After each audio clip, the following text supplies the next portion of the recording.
Okay, तो इस video में हम वेटलैंड के बारे में बात करेंगे। पिछले वीडियो में हमने पॉन्ड्स और लेक का इंट्रोडक्टरी पार्ट लिया था। वो कोई डिटेल पार्ट नहीं था, बट फिर भी आपको एक समझने में आसानी हो जाती है सब्जेक्ट को। तो अगर आपने वो नहीं देखा है तो आप वो डिस्क्रिप्शन बॉक्स से लिंक लेकर आप देख सकते हो। सो बेसिकली वेटलैंड क्या होते हैं? जो वेटलैंड्स होते हैं ये ट्रांजिशनल जोन्स होते हैं टेरेस्ट्रियल और एक्वाटिक इकोसिस्टम के बीच में। तो यहाँ पर आप देख सकते हो कि ये जो एरिया है ये एक टेरेस्ट्रियल इकोसिस्टम है और ये जो है ये एक्वाटिक इकोसिस्टम है। तो इन दोनों के बीच का जो एरिया है वो वेटलैंड होता है। ओके, सो जैसे नाम ही इंडिकेट कर रहा है, वेट एंड लैंड। सो तो ये जो वेटलैंड है ये दो इकोसिस्टम की बाउंड्री के बीच में प्रेजेंट होता है और इसीलिए ये एक तरह का बेस्ट एग्जांपल है इकोटोन का। सो इकोटोन ये ऐसा एरिया होता है जहाँ पर दो इकोसिस्टम मर्ज होती है।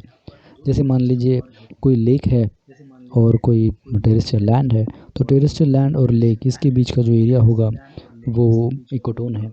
सी शोर is the best example for the ecotone. Okay, तो इस तरह के जो एरियाज़ होते हैं इसे हम इकोटोन कहते हैं बेसिकली। सो एक्वाटिक इकोसिस्टम और जो टेरेस्ट्रियल इकोसिस्टम है इसके बीच का जो एरिया होता है इसे हम इकोसिस्टम कहते हैं।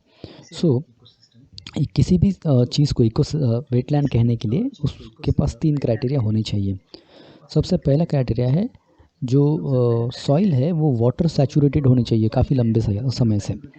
ओके, और इस वजह से वहाँ की जो सॉइल है, दूसरा जो क्राइटेरिया है वो अनारोबिक होनी चाहिए, अनारोबिक सॉइल होनी चाहिए। उसमें जो ऑक्सीजन की जो मात्रा होती है वो ना के बराबर होनी चाहिए। ओके, तीसरी चीज़, अब ये अनारोबिक होने की वजह से वहाँ पर जो भी प्लांट्स जो ग्रो करेंगे, हाइड्रोफाइटिक प्लांट्स जो ग्रो करेंगे वो उस तरह की अनारोबिक सॉइल को अडॉप्टेड होनी चाहिए।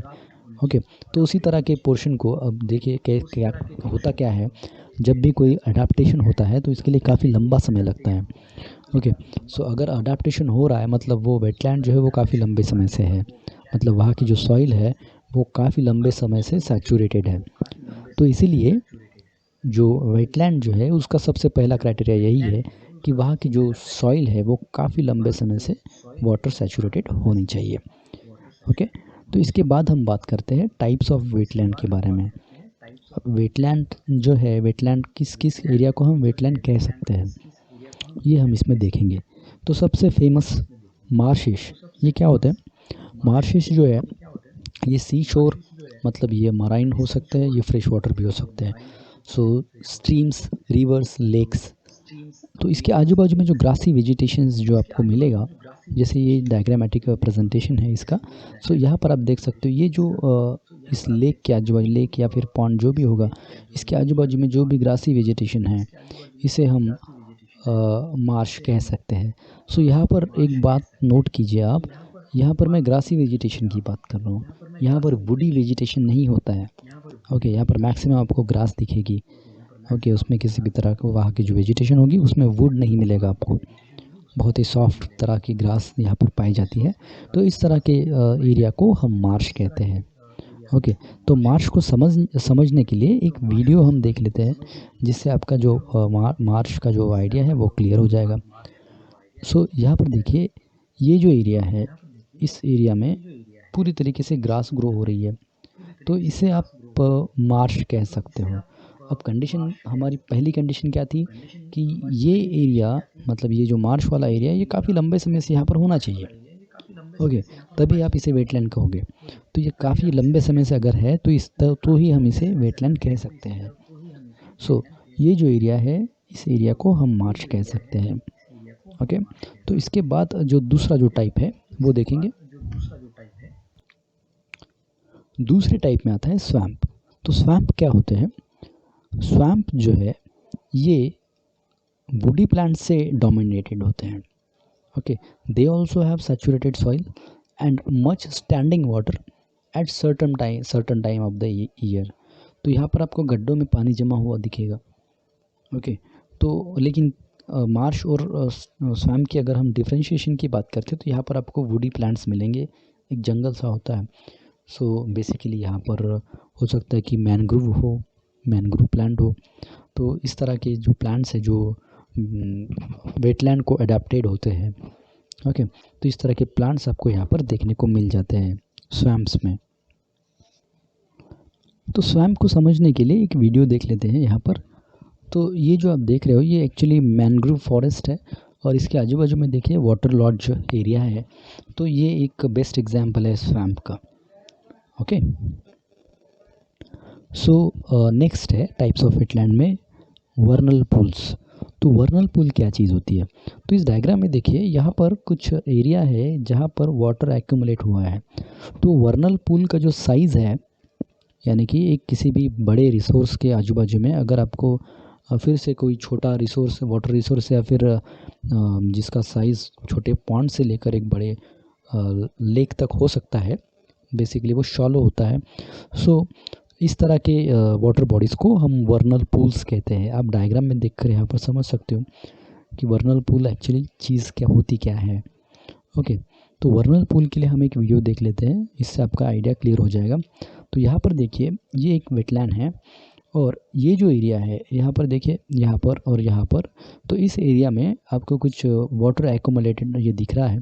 तो ये वर्नल पूल का एक बेस्ट एग्जांपल है। ओके, सो और यहाँ पर देख लीजिए ये जो एरिया है, ये जो ग्रासी वेजिटेशन है, तो ये एक मार्श का एग्जांपल जो है वो ये करता है और यहाँ से एक स्ट्रीम निकल रही है। ओके, सो ये एक वेटलैंड और लेक का एक बेस्ट एग्जांपल है।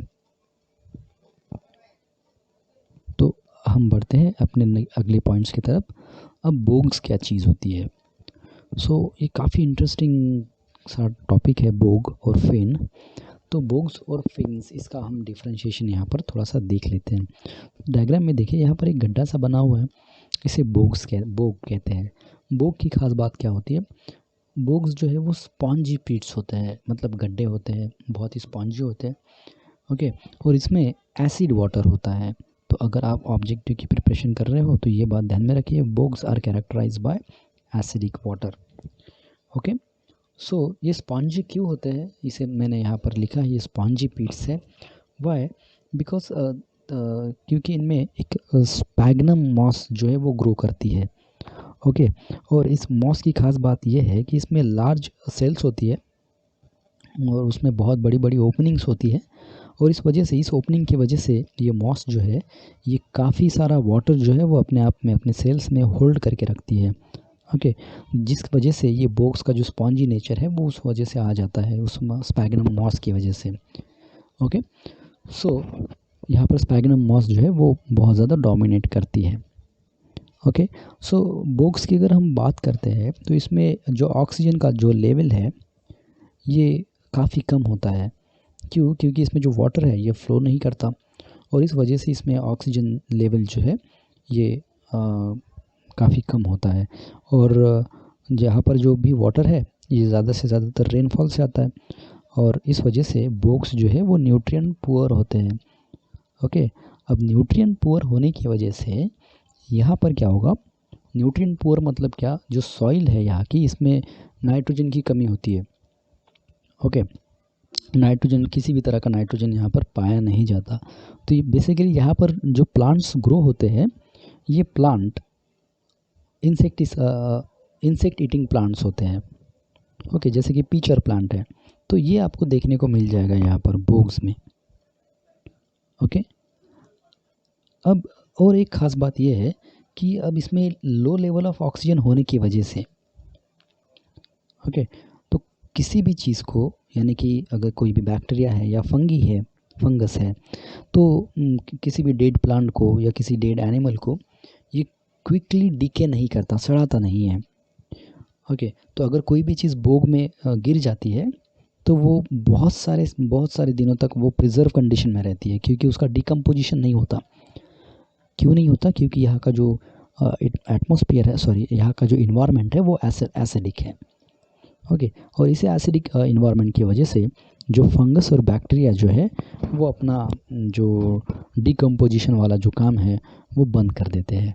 इसके बाद हम बात करते हैं फेन्स की। So fens are characterise by alkaline water and they receive most of the water from ground water. Okay, तो जो यहाँ पर जो वाटर का सोर्स है ये ग्राउंड वाटर है, ऊपर में जो वाटर का सोर्स था वो रेनफॉल था। और फेन्स जो है ये बोग्स के प्रॉपर्टीज़ के बिल्कुल अपोजिट काम करती है, ये न्यूट्रिएंट रिच होती है और इस वजह से यहाँ पर इंसेक्ट ईटिंग प्लांट्स जो है वो नहीं मिलते। फेन्स का वाटर जो है वो एल्कलिन क्यों होता है? एक्चुअली ये लेस एसिडिक होता है कंपेयर टू अगर हम बोग्स के साथ कंपेयर करते हैं तो ये अल्कलिन है, मतलब लेस एसिडिक है। तो ये क्यों है? क्योंकि फेन्स जो है यहाँ से जो वाटर है वो एक्सचेंज होता है नेबरिंग वाटर बॉडीज़ के साथ। ओके, तो इस वजह से जो इसकी जो एसिडिक प्रॉपर्टी है वो थोड़ा सा डाइल्यूट हो जाती है। सो ये मेन डिफरेंस है बोग्स में और यहाँ फेन्स में।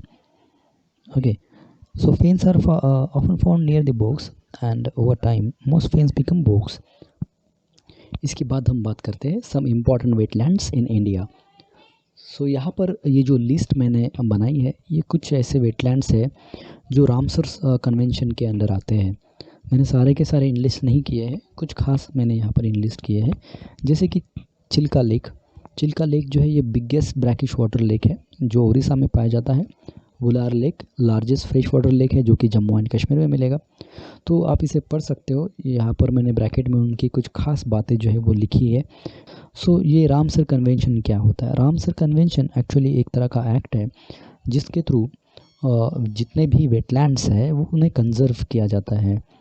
ओके, और जो दूसरा एक प्रोटोकॉल है जिसमें मॉन्ट्रेक्स रिकॉर्ड कहा जाता है, जिसे मॉन्ट्रेक्स रिकॉर्ड कहा जाता है। तो इसके थ्रू जो वेटलैंड्स है, इंटरनेशनल इम्पोर्टेंस के जो वेटलैंड्स है, उनकी अगर कोई इमीडिएट अटेंशन है, जैसे मान लीजिए अगर वहाँ के कुछ प्लांट्स अगर इंडेंजर्ड हो रहे हैं या फिर उसे कुछ किसी तरह का एंथ्रोपोलॉजिकल डैमेज का अगर ख़तरा होगा तो उसे ये किया जाता है, अटेंशन दिया जाता है, उसे कंजर्व करने की कोशिश की जाती है। तो जिन्हें कंजर्वेशन की नीड है इस तरह के वेटलैंड्स को, उन वेटलैंड्स का एक रिकॉर्ड रखा जाता है उस मॉन्ट्रेक्स रिकॉर्ड के अंदर। तो आई होप आपको ये समझ में आ गया होगा। तो अगर आपके कोई डाउट्स है तो आप कमेंट सेक्शन में मुझे पूछ सकते हैं। इसके बाद जो वीडियो आएगा उसमें हम रिवर और स्ट्रीम की बात करेंगे। तो ये भी एक fresh water wetland fresh water, so ये भी एक फ्रेश वाटर बायोम है, रिवर्स एंड स्ट्रीम। तो ये अगले वीडियो में देखेंगे।